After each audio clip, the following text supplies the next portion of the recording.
On the evening of February 25th, 1682, Alessandro Stradella was stabbed to death in a square in Genoa, Italy. Stradella was a classical composer of some renown. It appears he was killed by three brothers looking to avenge the honor of their sister, and when the knives were put away, Stradella became the first documented case of the murder of a professional musician. Fortunately, the purposeful killing of musicians was a rare thing until we got to the 20th century. Then came a string of shootings, stabbings, beatings, and stranglings. Some of these killings were high profile: Sam Cooke, John Lennon, Tupac, Biggie, and we still talk about those murders. But what about all the others?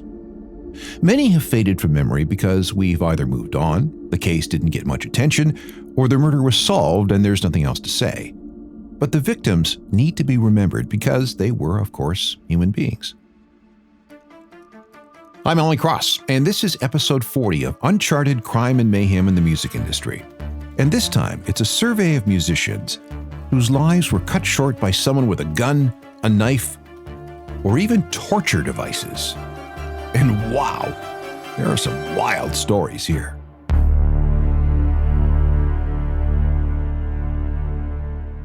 It's hard to get a handle on exactly how many professional musicians have been murdered. But since Alessandro Stradella was hacked to death almost 350 years ago, it's in the hundreds. If we look at just hip-hop musicians since the mid-1980s, there have been more than 70 killings. But bluesmen, jazz players, singer-songwriters, rockers, and yes, more classical musicians have had their lives snuffed out, and the motives have varied greatly. The second musician murder documented was that of another classical composer, Jean-Marie Leclerc. He was stabbed on the orders of an angry ex-wife, or perhaps by a greedy nephew in a Paris neighborhood, on October 23, 1764. Then there's a gap of 165 years in the records after that. Musicians must have died at someone's violent hand during that time, but documentation is scarce. There's no doubt, though, that Clarence Pinetop Smith was in the wrong place at the wrong time. Pinetop was a blues pianist, singer, and comedian, specializing in the new boogie-woogie sound, which descended from ragtime, early jazz, and the blues. Pinetop appeared to be in for a nice career in Chicago, where he'd relocated his wife and family. In November 1928, he had a hit entitled Pinetop's Boogie-Woogie. It would become something of a standard blues and R&B song over the next 25 years. And this also seems to be the first mention of the term boogie-woogie on record. When I said stop, don't move. And when I say get it, I want all of y'all to do a boogie-woogie. Hold it now. Stop. Boogie-woogie.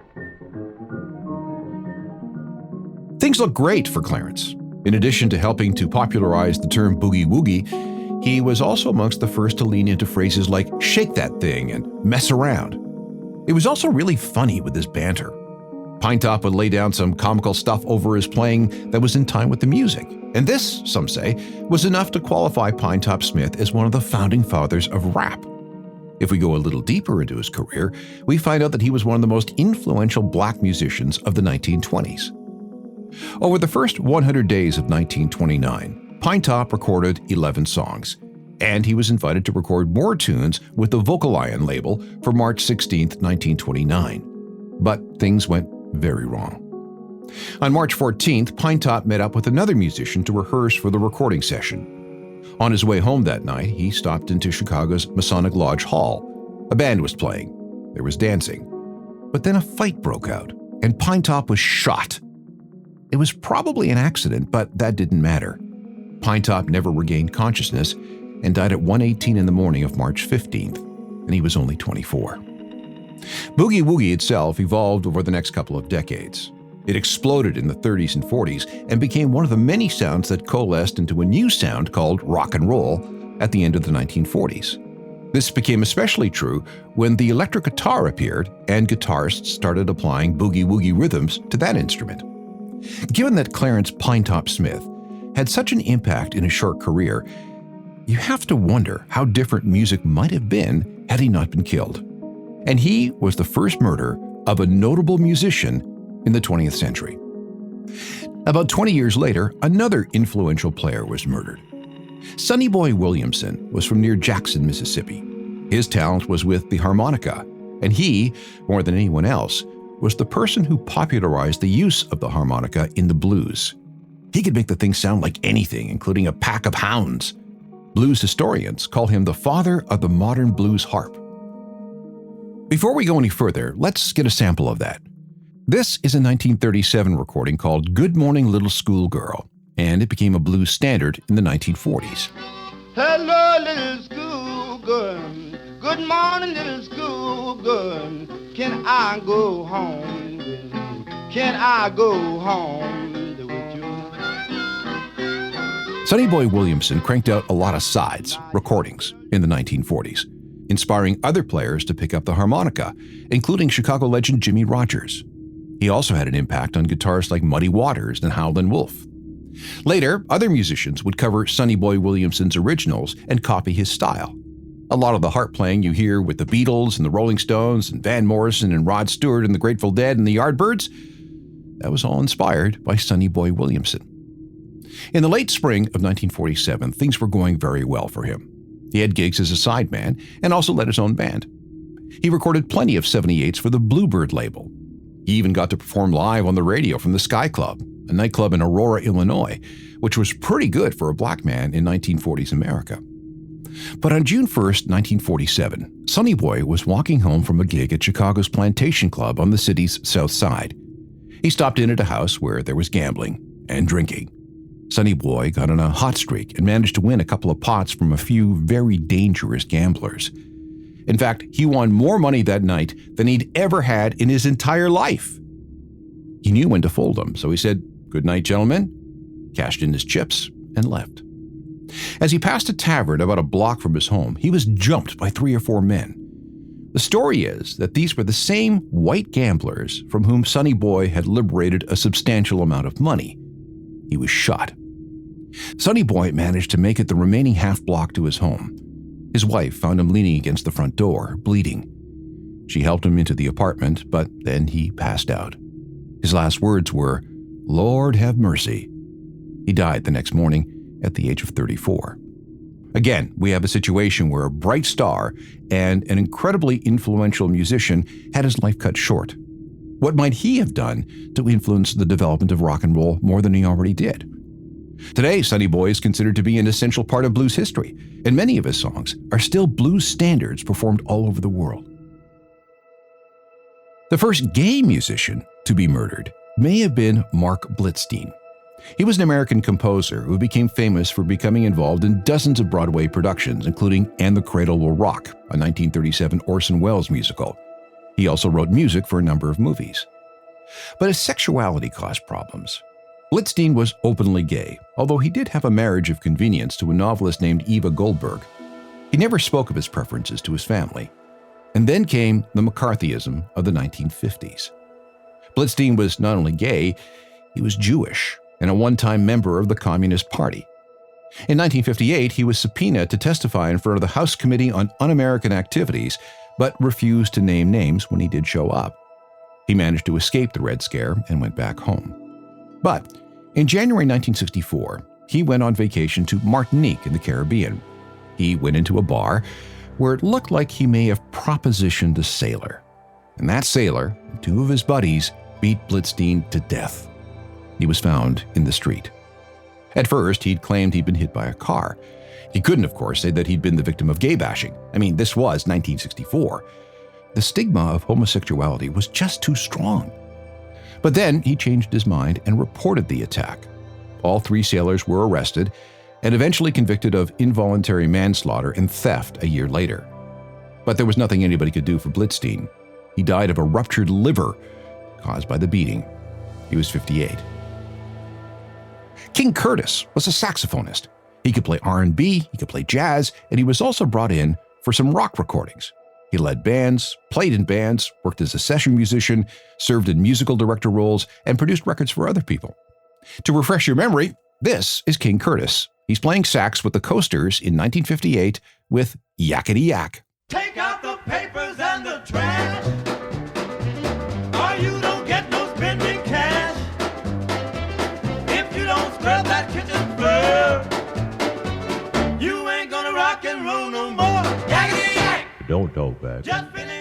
This is King Curtis too, playing behind Aretha Franklin in Respect.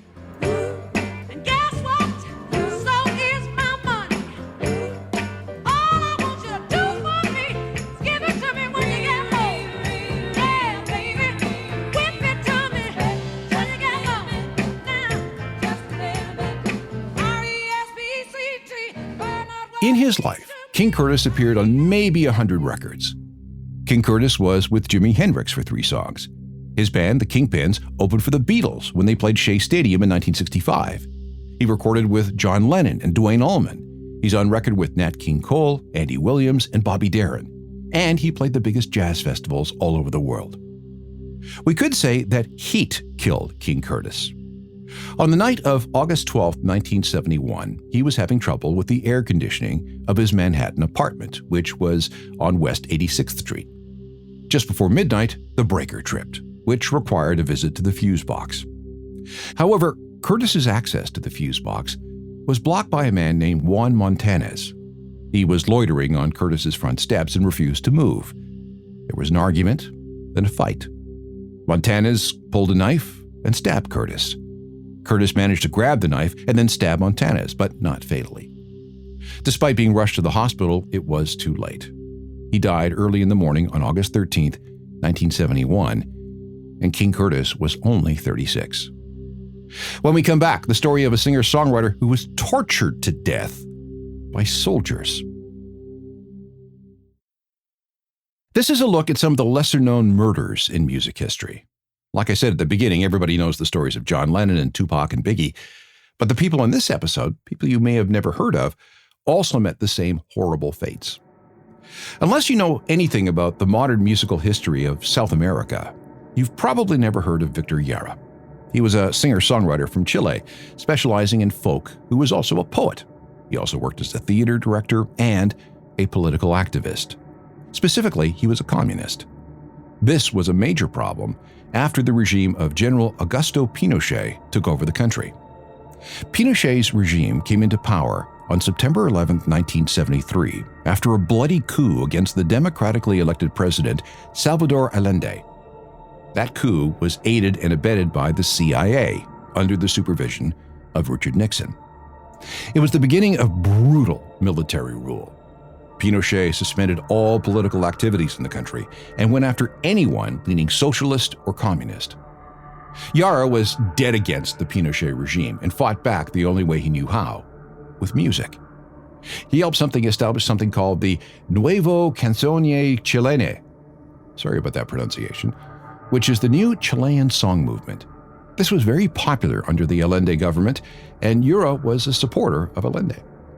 But when Pinochet came to power, such power to the people songs needed to be suppressed. Jara was arrested by the military at the Santiago University where he'd been teaching. It was September 12, 1973, one day after the coup.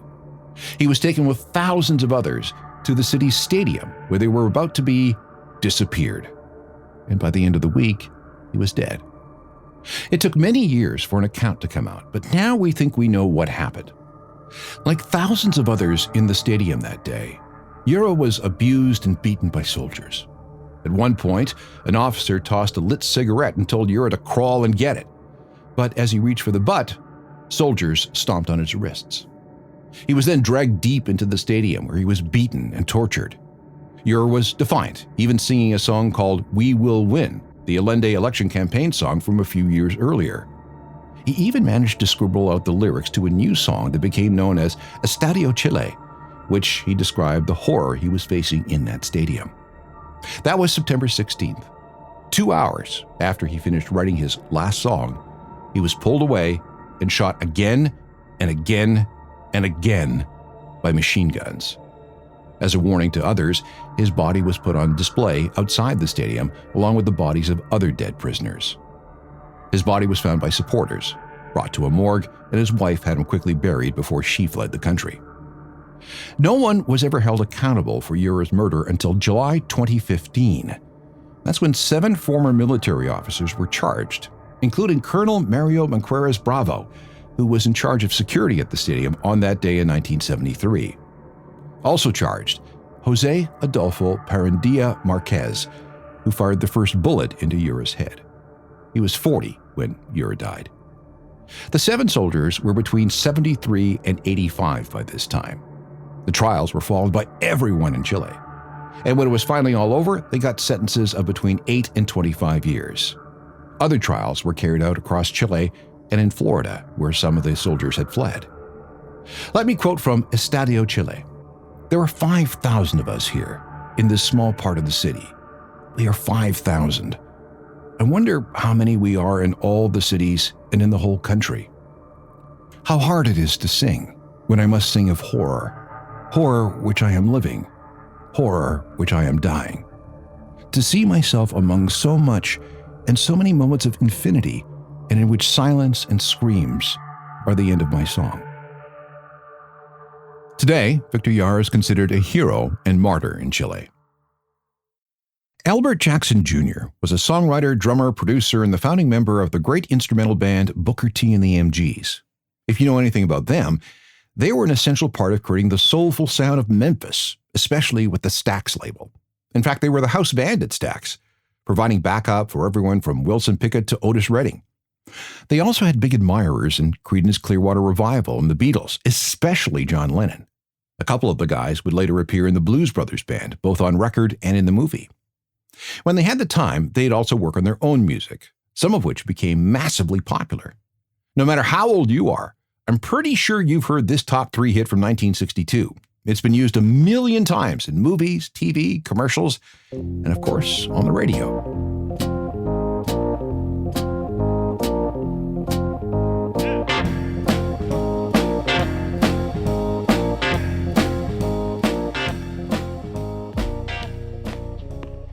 Such a cool groove, held down by drummer Al Jackson Jr. But his career with the band was cut short when he was killed. This is where things immediately get complicated. Back on July 31st, 1975, he'd got into an argument with his wife. She shot him in the chest with a .22 caliber pistol at their home in Memphis at 2885 Central Avenue. 2 shots. But for whatever reason, Jackson didn't die, and he didn't press charges. His wife claims that it was in self-defense after he hit her and threw her into a flower bed. Cops were called, Jackson was taken to hospital, and his wife Barbara was questioned. It turned out that Jackson wasn't hurt all that bad, so he figured, why make a big deal of it? They were getting a divorce anyway. Very soon, he wouldn't have to see her again. On August 28th, charges against Barbara Jackson were dropped. Yet they still continued to live together in the same house, albeit in different bedrooms, until Jackson could find a new place. And he did, an apartment at 1407 Walnut Hall Court in the east end of the city. It would be ready for him to move in on October 1st. The night before he was supposed to take possession of the new apartment, September 30th, 1975, Jackson was supposed to fly from Memphis to Detroit to produce a record.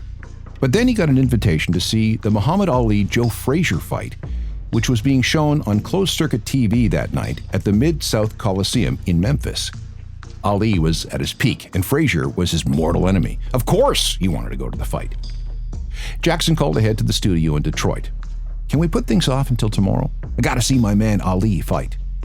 No problem. So the schedule was changed, and he was set to fly out at 10 the next morning. Jackson went to the fight with a couple of musician friends and his new girlfriend. At 12:15 that night, a passing cop found Barbara Jackson out on the sidewalk in front of the house on Central Avenue. She was screaming and crying with her hands tied behind her back. The cop ran into her house and found Jackson on the floor. He was dead. He'd been shot. The story goes something like this. Barbara got home from her job at a beauty salon at around 11. She was ambushed by a young man inside her front door who demanded money. There was no cash in the house, so the guy got rough, tying her to a chair with the cord of an iron. He then ransacked the house looking for valuables. Then, suddenly, the doorbell rang. There was somebody at the front door. The intruder then allegedly untied Barbara and told her to go see who it was. It was her husband, Al Jackson. The burglar then forced Al and Barbara into the den. Al was forced to his knees, and then he was shot 5 times in the back. Then the intruder left with a few pieces of jewelry and whatever money Jackson had on him. That's when Barbara ran out onto the street and was found by the passing cop. Okay, so who shot Al Jackson Jr. 5 times and why? We don't know, but there is an interesting theory. In the fall of 1975, Stax Records was in big financial trouble, millions of dollars in debt. Acts on the roster were owed millions in royalties. There was a big lawsuit with CBS Records over a reneged distribution deal. Stax was bankrupt, and as a member of one of Stax's most important acts, Al Jackson was somehow mixed up in everything. How? We don't know. But if you ask old-timers in Memphis, they have ideas. Al was either somehow in the wrong place at the wrong time, or he was silenced as part of some grand conspiracy designed to finish off Stax Records for good. Apparently, he was going to sue Stax for unpaid royalties. Officially, the case is still open. Was Barbara Jackson involved? She was a suspect for a while. Another suspect was Nate Johnson, the boyfriend of Denise LaSalle, Barbara's best friend.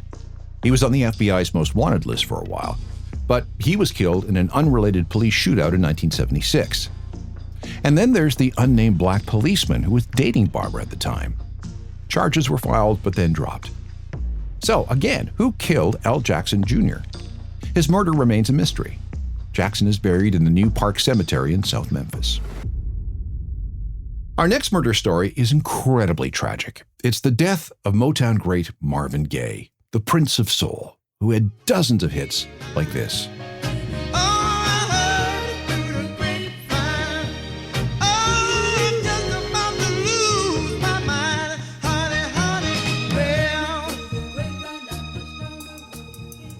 Along with his solo records and groundbreaking albums like the brilliant What's Going On from 1971, one of the greatest socially conscious records of all time, he recorded duets with Tammy Terrell, Mary Wells, Diana Ross, and many others. He was a songwriter, a producer, and had aspirations of being an actor. It all came to an end on the afternoon of April 1st, 1984. Marvin was at his parents' house in the Western Heights area of Los Angeles, and his parents were fighting again. Marvin and his father never got along. The senior Gaye was a Pentecostal minister and was very abusive to Marvin, both emotionally and physically when he was a kid. Apparently, Mr. Gaye was jealous of his son and hated how women found him so attractive. He was also very jealous of Marvin's musical success and all the money he was making. Mr. Gaye also fancied himself to be some kind of prophet of God, while his son, he thought, was leading a thoroughly ungodly life. It didn't help that while father and son didn't get along, Marvin was also very close to his mother. Marvin, though, had his own issues. He suffered from depression for years, and he had money troubles. He apparently owed $6 million in taxes, and that forced him to move back in with his parents. On April 1st, 1984, the elder Gaye and Marvin's mother, like I said, were fighting. Marvin confronted his father. "You can't talk to my mother like that." A fight broke out. Marvin began punching his father in the face over and over. Mr. Gaye was able to get away and ran to the bedroom, returning with a .38 caliber revolver. He then shot his son twice. The first bullet went through his heart, lung, liver, stomach, and left kidney, killing him. There was a second shot through the shoulder, but that didn't matter because Marvin was already dead. When the cops came, Mr. Gaye claimed self-defense, saying that he was worried about what his young, strong, drug-abusing son might do to him. In the weeks and months that followed, Reverend Gaye remained unrepentant. There were no apologies. But that's not the end of it. Reverend Gaye had threatened his son's life before. And then Marvin's bodyguards said that Marvin had ideas of deliberately angering his father so much that he would kill him, effectively committing suicide by father. His brother Frankie says that Marvin's last words were, "I got what I wanted. I couldn't do it myself, so I made him do it." Reverend Gaye, who was 70 at the time of the murder, was given a 6-year suspended sentence and 5 years probation due to his failing health. When he was released, he began drinking heavily, going through at least a bottle of vodka a day. He died of pneumonia in a nursing home in 1998. 2 more tragic murders to go. A body found strangled in a swimming pool, and a legendary bass player who took on the wrong nightclub bouncer. This episode of Uncharted is going through the stories of musicians who were murdered. We've all heard the famous stories, and it's possible that you knew about Marvin Gaye, but we can't forget about all these other musicians who were cut down. If you know guitars, you might have come across the name Lenny Breau. Although he was born in Maine, his family moved to Winnipeg when he was a kid. Mom and Dad were professional country musicians, and that's where the work was. Lenny was in their band too. They were called Lone Pine Jr. There was a weekly local TV show, appearances on the radio, and a teenage Lenny started getting session work. He was that good. By 1960, Lenny had moved from country to jazz guitar, and again, he was very good. But his father did not approve. He once slapped a young Lenny for improvising some jazz on a guitar that was supposed to be used exclusively for country. But Lenny wouldn't be constrained. Jazz, classical, country, Eastern music, flamenco, he could play it all. He performed with a variety of people, did a lot of work for both the CBC and CTV, and more session work. The man could play anything in any style. He was called the Van Gogh of guitars.